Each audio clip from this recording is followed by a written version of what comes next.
When the Akhenape first came off the ways, she didn't have a name. Instead, she had a number, YP-74A. The A thrown in to distinguish her from YP-74B, her sister ship, a vessel built by the same shipbuilding yard in San Diego and launched with her on the same day in 1940. Both of them were designated for use by Millard Mallet & Sons, a firm which maintained a sizable tuna fleet that had earned a solid reputation for bringing home a steady catch from the waters west of Peru.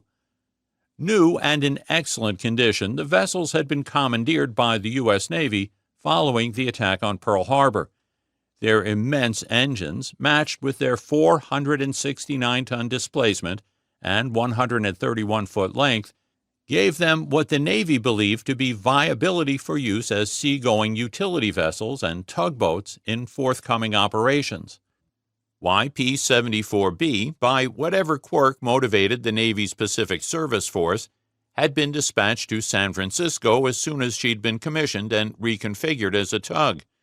YP-74A, steaming in company with transports and supply ships, had been dispatched in the opposite direction and sent to Pearl Harbor under the command of a warrant officer, a chief machinist, a man whose considerable technical expertise as an engineer was nevertheless found to be deficient for both navigation and fleet operations.